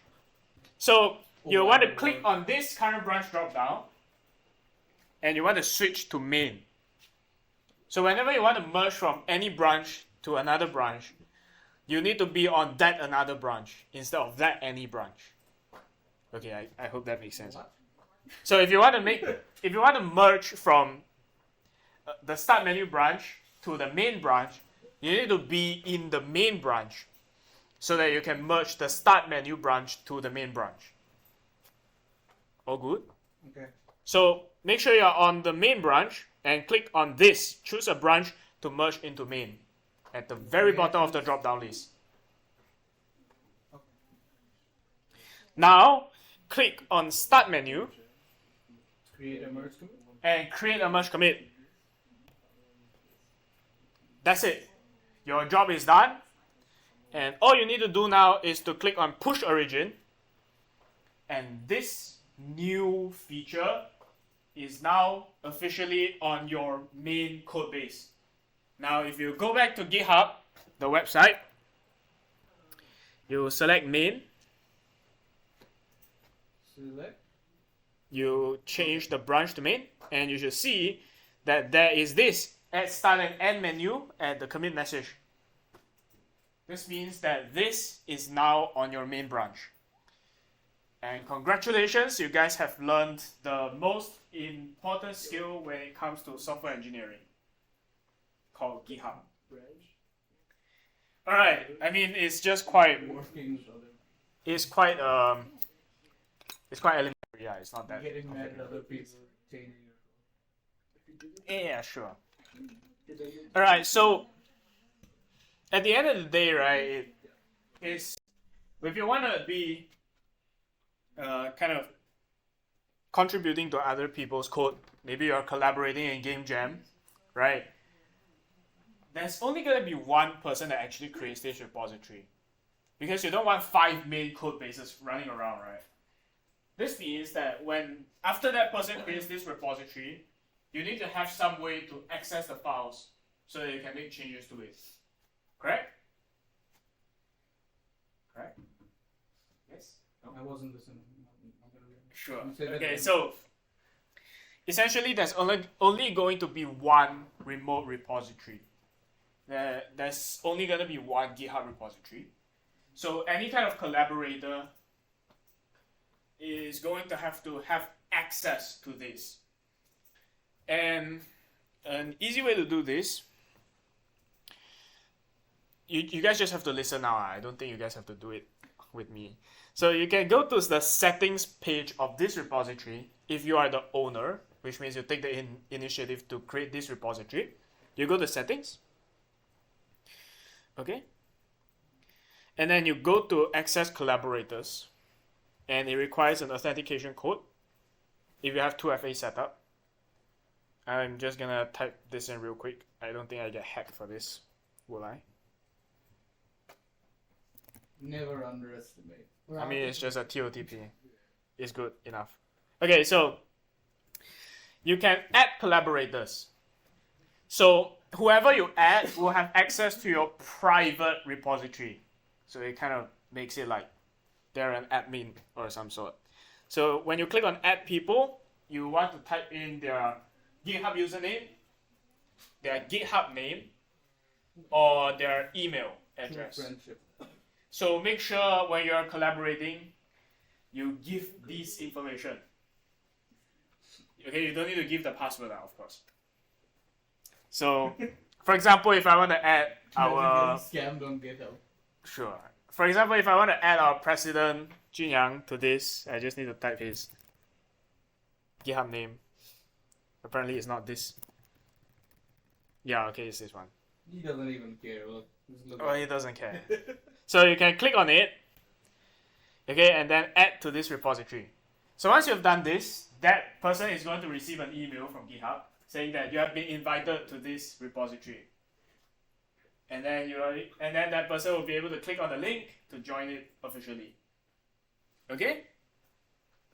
So besides that, you're also going to have to have like a local copy so that you can work on the changes and test it out. So to do that, I'm going to just take one of Junyang's example. This is what we did last semester. It's a bullet hell game. So all you need to do is to go to GitHub Desktop, and you go to repository, you click on add, and then you click on clone repository. So this will allow you to, in some sense, download whatever that's available as a GitHub repository as your local repository. So you click on clone, okay, and then click on URL, and then paste this GitHub URL that you copied from here into here. And then this local path, put it wherever you want it to be, and you click on clone. This screen appears, give it a while. And now, this repository is officially available locally, which means you will be able to make changes to the code, and you're also going to be able to push any kind of updates that you made to the code to the GitHub. Okay? But of course, good practice, make sure you create a new branch if you're making any kind of changes so that it doesn't mess up the main code base. You don't want that to break. Okay? Okay, I'm pretty sure someone's gonna be there to remind you on week 5 game jam. Are you gonna be there? I'm gonna be there. I want the free food. Yeah, that's not bad. Okay, so once you've cloned it down, right, to edit it, you just need to go to Unity Hub, click on open. Takes a while. And then you just need to find the folder, which is bullet hell template. Okay, it doesn't matter. What do you mean it doesn't matter? Doesn't matter. And if you click on open, it's going to be able to open this project in your Unity editor. So you're going to be able to start making changes to it. So far so good? Okay, I guess you guys can just watch the recording afterwards. So the final thing to do today is to build our game. Okay, after going through all the GitHub nonsense, right? Okay, it's not nonsense, make sure you remember it. It's going to be very useful. I guarantee. Is to build your game.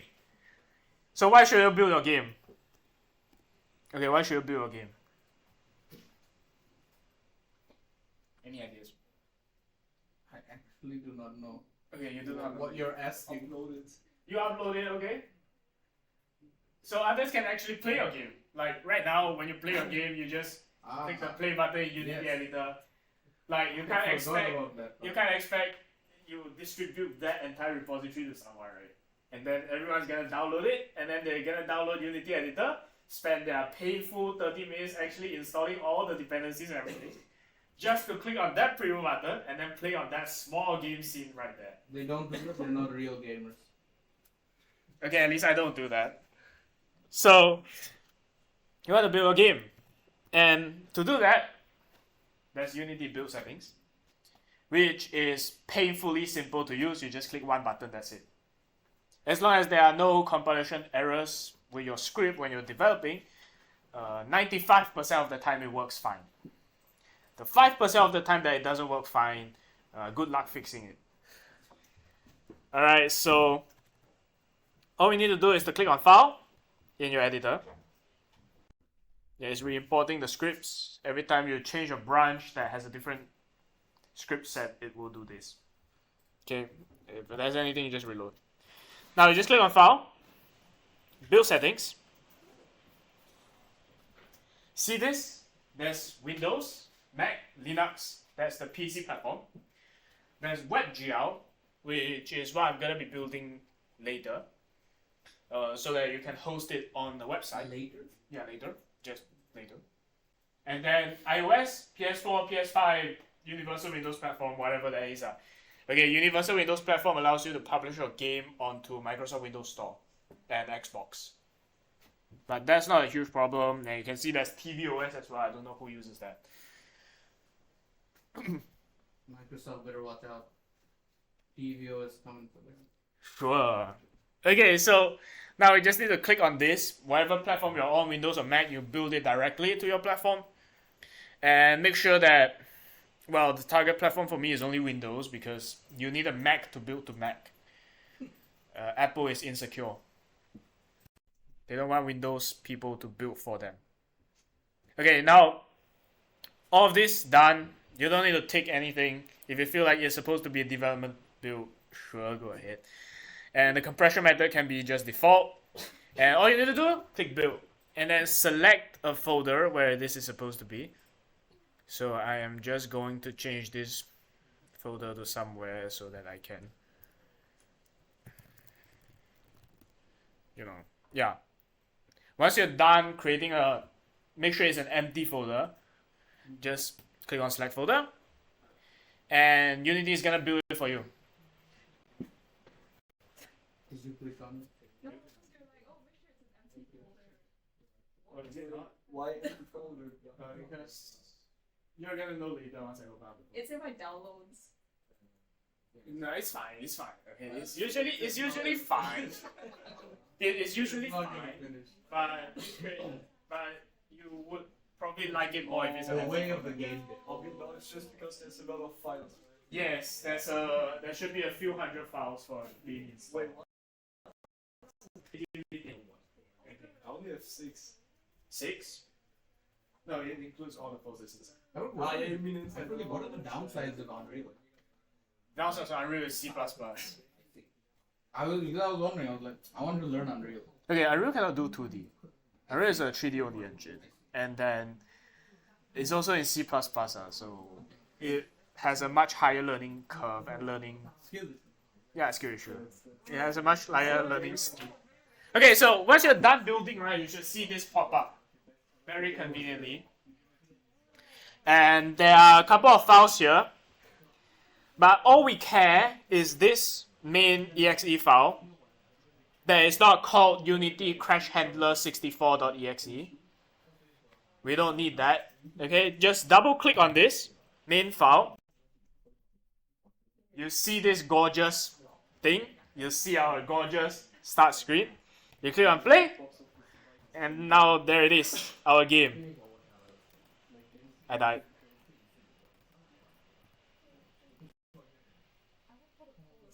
So why did this happen? Oh, no. So the reason why this happened, right, is because whenever you change a branch, the build settings doesn't actually carry over. This is some Unity shit. We Okay. forgot to do it and it's just turning it into a moment now. No, I have planned it all out. Okay. So whenever you change the build settings, right, and whenever you change a branch, the build settings doesn't carry over. So you always have to reconfigure it, which is why it's often better to have one person in the team to handle all the builds. And it's best if his PC is fast, so that you can build it fast. Okay, usually the fastest PC owner will be this guy that builds all the thing. So let's make sure that we actually have all of these scenes configured. So it's start menu, sample scene, wherever that's in the middle, and end menu. So make sure you configure that correctly. And we just build again. And you just need to select the same folder. Okay, just select the same folder. And that's it. Okay, if the folder already has the previous game build, right, it's fine. It's gonna override it. And it takes much faster to compile too. So now, double click to play again. Again, this gorgeous flare. Play. Play again. It works. Perfect. Okay, now let's exit. Mario with it. Now it's gone. So, well, it works. Is Nintendo looking for you? No, They're not. they're not. You're not. You won't accept their offer. Really. I don't think they're hiring here, are they? Okay, I not my feel fault. like they could. If you really wanted. Maybe. Yeah. Right. Maybe I can look for it. Okay, so now that we've done that, now you're gonna notice that in this build folder, right? If I go to properties, there are about 154 files. It's just Unity things, okay? So we don't want that. Like, you're not gonna distribute 154 files to people through Google Drive or whatever, right? So what you want to do is to actually zip them. Usually, so you want to just compress them as zip, and I just use 7-zip. You can just click add to zip, and it takes a while. Now you're gonna see this zip file here. So this is gonna contain all your game files inside. So when you distribute, it's just gonna be that one zip file, and they can just unzip and play themselves. I'm going to assume that most gamers actually know how to unzip. Right.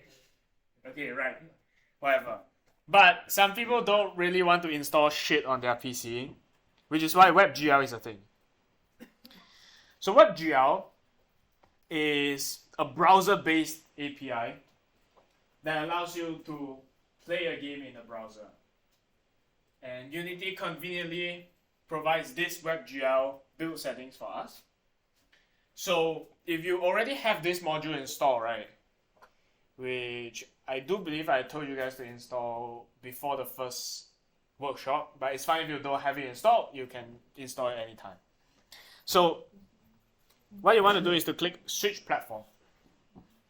This is going to start recompiling all the things that is originally in for the Windows platform to the WebGL platform. Usually it takes about 5 minutes for me. So we're just gonna let this go for a bit. It's just Unity things. It's about, I don't know, I think it compiles about 3,000 files. Right, so let's just wait for it for a while. So while this is going, I'm going to introduce itch.io. So this is a video game platform mainly for indie developers. You're gonna see people host their games up there or have their website so that you can download games from there. And of course, if you're interested, you can also create your game and publish it on itch.io. So let's just go right to this platform here. So it's itch.io. You can see that there are a lot of games here. Like when I mean a lot, there's a lot. Okay. Yeah, and we also have our NUSGDG itch.io page. If you guys came for the SLF or whatever, right, you probably have seen it already. What was the name of the weird puzzle game? Runic Conjecture. Okay, whatever. So this is a hosting, and in order to host your game, you just need to go to upload new project here. So it's the drop down, upload new project, and you can give this any title. Okay. And this is a game. And if you're uploading like a zip file for Windows or Mac that people can download to play, you can change this to a downloadable. But if you're uploading a WebGL game, you want to change this to an HTML. Okay? So because I'm going to be showcasing how you can do WebGL, so I'm just putting this as HTML. How do you upload multiple types? Yeah, you can upload multiple types. It doesn't matter, but the main thing is that if it has WebGL, you should put HTML so that it can be played in the browser. So after that, you're gonna see this here, pricing. So it can either be a don't know where, pay to play, or you want to do charity. Okay, so I'm just gonna put no payments here because I'm not gonna be monetizing for this. Sure. So now you should see these upload files here. So you're going to be able to upload the zip files that you made. Okay? And there is also this embed in page and manually set size. This is only available if you've changed the type of project to HTML, so that this is a WebGL specific setting. There's the viewport dimension that changes how large the thing is gonna be in the browser, how large the game is gonna be displayed in the browser. So for now, I'm just gonna stick to 640 by 360. It should be fine. And then there is also, you can also change manually set size to auto detect, but usually that kind of not work that well. So yeah. Also, there are some options that you can choose. You can turn on a full screen button. You can click on automatic load on start, and some other things, not really important. Now you can type some details. This is the game for GameStart 2023 workshops, Unity workshops. Okay. That's the genre. Doesn't matter. Okay, maybe we put the platformer in here. There's the tags. Doesn't matter. There's the App Store link. Doesn't matter. There's the custom now. Doesn't matter. There's the community. Usually you just keep it a comment. So it's okay. And finally, visibility and access. So you're gonna see public is not available. And the reason for that is because in order to make your game public, it has to at least be a draft. So we're just gonna keep this as a draft for now. And then we're gonna upload our files up here. So let's go to our folder that we built. There is the GameStart.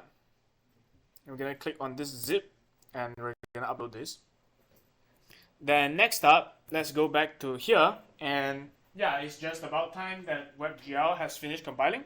So again, I'm just gonna click on build. And for this, I am once again going to just go into here. And usually what I do is I add a WebGL as a suffix. Okay, it needs the folder.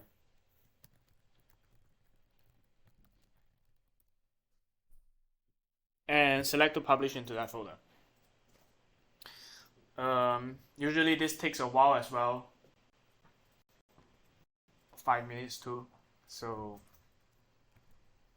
yeah, we're just gonna give this a short while. So you're also gonna see that it shows you executable, which is what it is. And it tells you like where it's gonna be played on. That's the Windows, that's Linux, iOS, and Android. This is a Windows build, so I'm just gonna tick that. And there are also some other kind of control that you can do. So this is gonna be ticked if you want this game to be played on WebGL. If not, just keep it unticked. If not, it's going to break the website usually. So yeah, I'm just gonna wait. I'm just gonna wait until Unity finishes building. For now, it's kind of chill.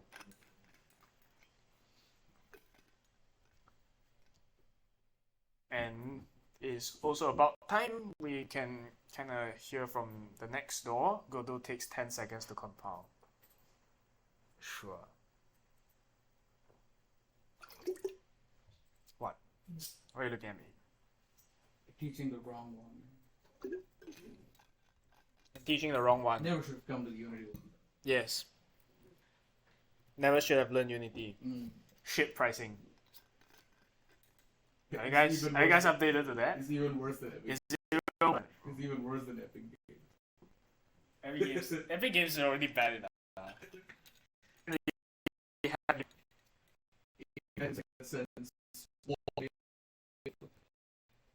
I mean, can't even switch over. Is this okay? Yeah, it's okay. 152. Your thumbnails are. You need to ask you about that. Okay.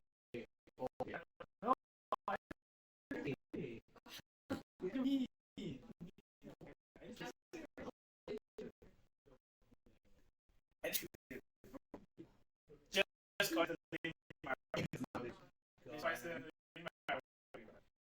and at the moment I swear you say good. Yeah. I didn't have access to YouTube at all. What do you mean? What the fuck? Okay, anyways, as I said, this usually takes about 5 minutes. I think it's been longer than 5 minutes. It's 2:41. It tells you how long it takes. If anyone's interested why, it's because it's trying to compile from C# to C++ and from C++ to WebAssembly. So I don't know who made that decision that this is a good way to compile a game. Hey man, there are people in assembly. There are some crazy ass people. It's fine, okay, but No, you can just say it's fine. It's fine. Assembly. you're gonna learn about it if you're in CS. You're gonna learn about it. That's something called CS 210, and you're gonna write assembly. No. For real, I'm not kidding. Okay, but the assembly is quite easy. You're quite easier. Yeah, it's quite easy. It's easy, it's just tedious, okay? It's Just not take hard. advice from a man who teaches a Unity workshop. It's true, bro. What do you usually develop on Unity? Do you develop? Anything. I make when I want to. Do you usually use Unity? Nowadays? I haven't used it this semester. I mean, schoolwork getting busy. But I made something for Orbiter. Excuses, man. Excuses, yeah. Excuses. I made something for Orbiter. Oh, you made a game? Yeah, I spent about $200. I was actually considering doing that if I did over. Don't do it. Why not? A lot of the software engineering stuff that they require you to do is not really applicable for you. Oh, it's done. Okay, good.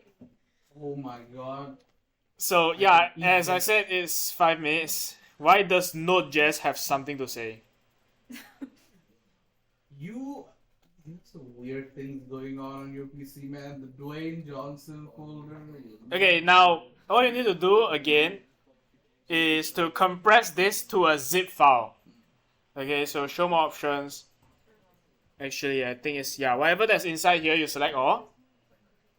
And of course, I use 7-zip here. You can use anything you like. And compress it to a normal zip. This one is much smaller. Okay, it's only 5 megabytes. So now all you need to upload and go back to our WebGL folder and upload the zip file. Click on open. Now all you need to do is to click on this file will be played in the browser. And that's it. And save and view page. Now this loads the game for the first time, and you're gonna see this pop up. Oh. Even the loading screens are long. Damn, that's accurate. That's like Unable to really pass JSBR. the best way to end this workshop. I like Unity, man. What the? Yeah, blame Unity. What is this? Oh, okay, I see. Okay, the problem with this is the build compression. This is actually something you need to do. The code optimization is okay. Most optimized PC dev. Legit. Was it in here? I think it's in here. What?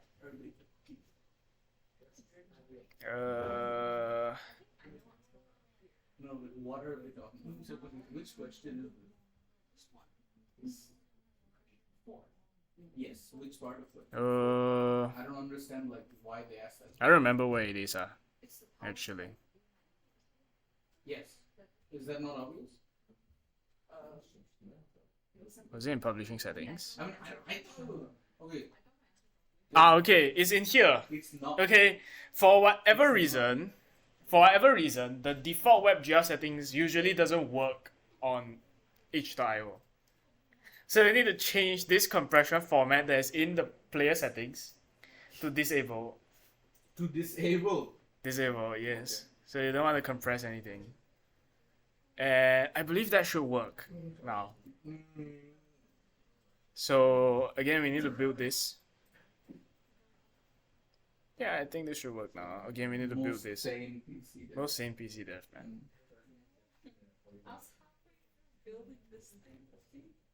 It's okay. The second time you build it is faster. That's what they all say. No, it's faster. I know. It's gonna be faster. Don't cancel it. Okay, now it's done. I believe this should work. I haven't touched WebGL in a long time. Okay, again, so we just need to compress this to zip. Why did I not use this? Skill issue, man. I like Windows. Okay, so we compress this to zip again. Okay, so now we can go back to here, and you actually can click on edit game to change whatever bullshit that happened just now. So we want to delete this, and then we want to upload the new one, which is this one.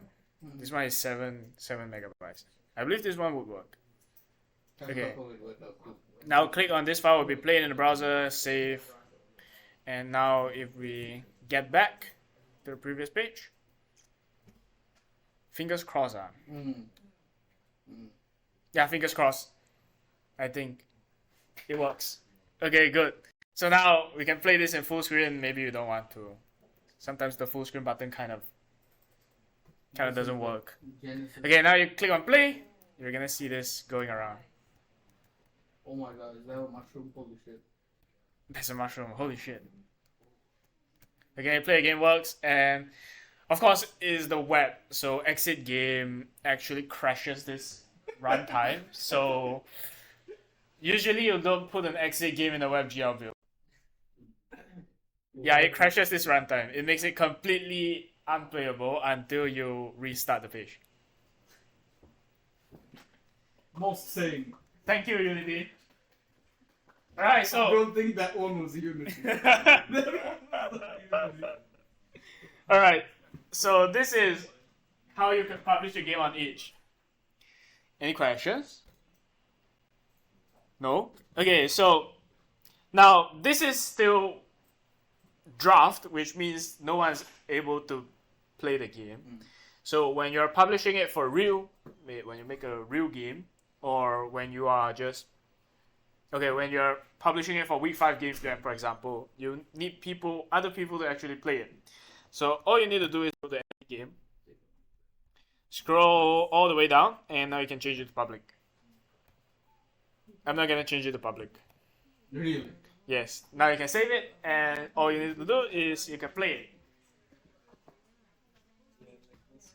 Alright, so Looks amazing. looks amazing, bro. Alright, so do I have anything else? Okay, week 5 Game Jam again. I want to emphasize this 20 times. Where is it? It's here. Right in this lab. We are gonna meet outside, but we have places in the lab. But it's a Saturday, so I don't think anyone's gonna be sane enough to stay back at school. Alright, so again, 10 hour long is 12 p.m. to 10 p.m. We're going to provide dinner only. So make sure you come for lunch. We didn't have enough budget for lunch. Okay, we are a small club. We're not hackers. We can't have pizza every night. Okay. So 10 hour long, make sure you come here 12 p.m. sharp. You already have your lunch or your brunch, okay, whatever. And we have the themes announced on the day. Okay, and in case if you're wondering what the themes are going to be, I wanted to make sure that we have this. Okay, so wait, don't leave, guys. Very quick. I just want to advertise this. So usually our week 5 Game Jam has the wackiest themes Okay, it's unhinged. It's totally unhinged. So this is what we had for the previous semester. It doesn't even load. This is what we had for the previous semester. And It essentially, does not look unhinged. you are going to choose one line on the bingo board, and you are gonna have to make them into your game. Can diagonals count? So you can do like red 1 million RNG, and that's the theme. So you need to make a game. You need to make a game something around. about 2 lines and 1 line. For Okay, so that one is you get extra pizza if you do 2 lines. So wait, are we making it against on the source or can it be worried on? Good question. If you could publish it to each, sure. The link of source or No, it has to be submitted through our itch.io page. Yeah, so what is this? RNG 1-for-1 multi-purpose. Multi-purpose? Excuse me? Hello? So yeah, this is What else are you using that game for? this is an idea of what our themes usually are. They are unhinged. Okay, so if you want to come down and experience some very insane things going on, right? Feel free to join us. All right, and with that, that marks the end of our GameStart. So next week we are going to start having level 1 games. We are gonna group you guys into groups of 4 to 5. If you are interested in making a game for the rest of the semester during club session or during your free time, you can join us in level 1 games. So we're going to have one exco leading every single level 1 games team. So if you need any kind of help, you can always ask us. We have some experience, so we would be able to help. Yeah, so if you're interested in making a game, make sure you join us next week. It's going to be team formation and team ideation. Is that good? What? Take it? We are going to be starting level 1 games next week. Okay, the materials are going to be available before next Thursday. Level 1 games. What will be available? The materials, publicity materials will be available. Okay, Game Jam or level 1 games? It's actually all available on our itch.io, right? So if you go to nusgdg.itch.io, They're all there. they're all there. So you scroll down. Give them a run. Level 1 games is here. So people can make it. Gamecraft is the week-long game jam. It's not this one. There's only the end of it. That's the week 5 game jam here. So this is what we created for last semester. That's the rat. That's rats everywhere. Okay, that's pet Hey yo, rat. the Star Wars actually looks pretty good, not gonna lie. That's like Starfield, hello? Hello? Hello? That's my game. Hello? Microsoft? Okay. That's shameless plug. Okay, but yeah, this is what we made in the game jam last year with the bingo board. If you're interested, you can play around. Were you a year 1? I'm year 2. You're a year 2 now. Okay, so you were a year 1. I were a year 1, yes. Everyone was a year 1. Why do you look like you're not a... Why do you look like you're not year 2? What, do I look like year 1? No, you look older. Nah, surely not. Okay, so that marks the end, and thank you for coming. Thank you for joining us in our workshop. I hope you guys learned something. And yeah, it's getting a bit late. I apologize for that. Alright, see you guys. See you guys in level 1 games. Make sure to join. Okay, you need to tap the card.